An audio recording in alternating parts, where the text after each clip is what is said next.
Hello दोस्तों, welcome back to the channel. और आज हम देखेंगे जो एक हमारा परसेंटेज का कंसेप्ट रह गया था लास्ट वीडियो में, चेंज ऑफ बेस के बारे में जानेंगे। तो आगे बढ़ने से पहले एक बार हम रिवाइज कर लेते हैं कि लास्ट वीडियो में हमने क्या क्या देखा था। पहले हमने देखा था मल्टीप्लाइंग फैक्टर क्या होता है और इसको कैलकुलेट कैसे करते हैं, 1 plus point x and 1 minus point x, और फाइनल वैल्यू होती है initial value into multiplying factor.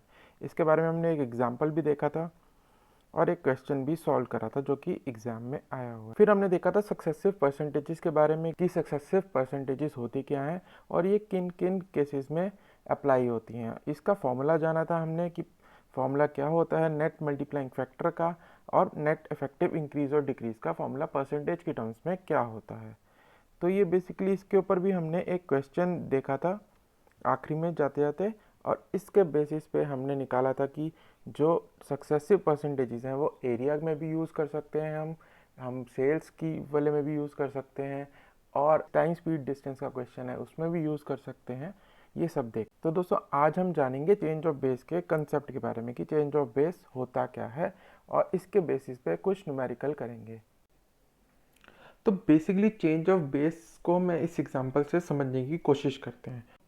इसमें क्या कह रहा है कि if a number A is x% more than B, अगर कोई नंबर ए है जो कि x% बी से ज़्यादा है, तो वो क्वेश्चन में पूछता है कि बी कितने परसेंट कम है ए से।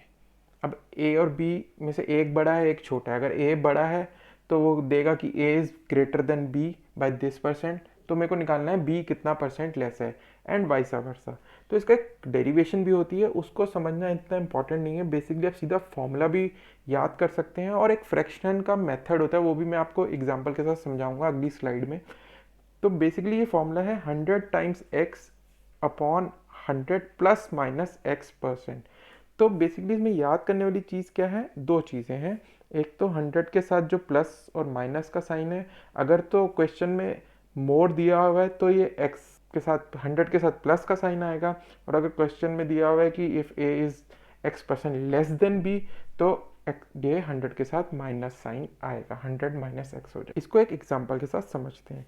तो एग्जांपल में कह रहा है कि if salary of a is 25% more than b, ए की सैलरी 25% ज़्यादा है बी से। अब पूछ कर रहा है वो क्वेश्चन में कि बी की सैलरी कितने परसेंट लेस है ए से।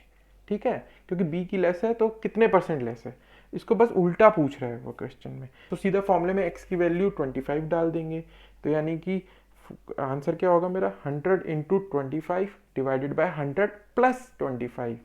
प्लस क्यों आया, क्योंकि क्वेश्चन में दिया हुआ है कि ए की सैलरी मोर देन बी है, इसलिए। तो ये आंसर हो गया 20%। B salary is 20% less than that of A. ठीक है, अब ये कैसे हुआ, इसको मैं फटाफट आपको एक एग्जाम्पल से समझा देता हूँ। इसी एग्जाम्पल में कैसे हुआ ये कहना क्या चाह रहा है। तो बेसिकली ये न्यूमरेटर का डिफरेंस जो है दोनों में सेम है। अब न्यूमरेटर डिनोमिनेटर में क्या है मैं आपको समझाता हूँ एक मिनट। तो सपोज करो कि बी की सैलरी है वो है 100। ठीक है, तो क्वेश्चन में क्या दिया है कि ए की सैलरी 25% है बी से, यानी कि ए की सैलरी कितनी हो गई 125 हो गई।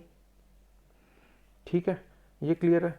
तो बेसिकली उसने दिया क्या है, A minus B upon B into 100, ये जो है मेरा 25% है, ये दिया हुआ है। ठीक है, तो 125 माइनस 100 अपॉन 100, ये हो गया 25%। अब वो निकालने को क्या कह रहा है, ए माइनस बी अपॉन में बी की जगह यहाँ पे ए के रिस्पेक्ट में बी की सैलरी कितनी है। पहले उसने दिया था कि ए की सैलरी बी के रिस्पेक्ट में कितनी है, अब वो कह रहा है कि मेरे को पूछता क्या है कि बी की सैलरी ए के रिस्पेक्ट में कितनी है। तो बेसिकली न्यूमरेटर तो मेरा सेम है दोनों केसेस में, 125 माइनस 100 वो 25 ही है, पर डिनोमिनेटर पहले मेरा क्या था 100 बी की सैलरी। अब डिनोमिनेटर क्या पूछ रहा है मेरे से, ए की सैलरी के रिस्पेक्ट में, तो 125। तो ये क्या हो गया 1/5 विच इज़ 20%। तो बेसिकली इसने मुझसे जो पूछा कि न्यूमरेटर सेम था, जो बेस है मेरा वो डिफरेंट था। तो ये बेसिक कंसेप्ट है बेस का, और ये फॉर्मूले का बेसिस यही है। आई होप ये क्लियर होगा। अब इसका ये कहाँ का अप्लाई कर सकते हैं, सेम जहाँ जहाँ सक्सेसिव परसेंटेजेस आप लगा सकते हैं वहाँ वहाँ ये भी कंसेप्ट आप बेस का भी लगा सकते हैं। एरिया में, सेल्स में, सक्सेसिव डिस्काउंट्स में, और स्पीड वाले में।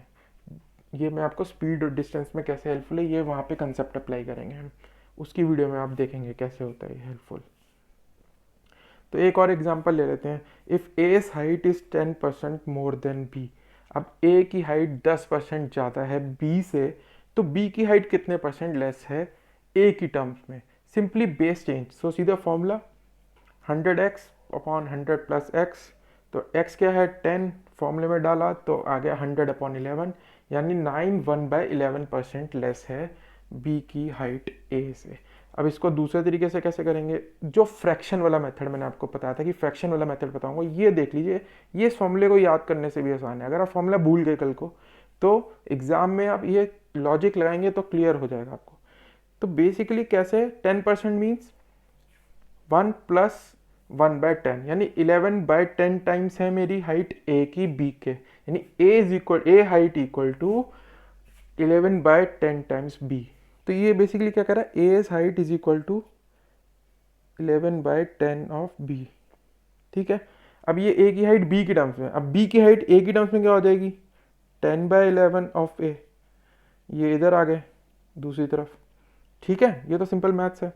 तो 10/11 ए है, तो कितने परसेंट लेस हो गई, बी की हाइट 10/11 ए है, तो कितने परसेंट लेस हो गई 1/1 माइनस 10/11, तो क्या हो गया 1/11 टाइम्स लेस हो गई।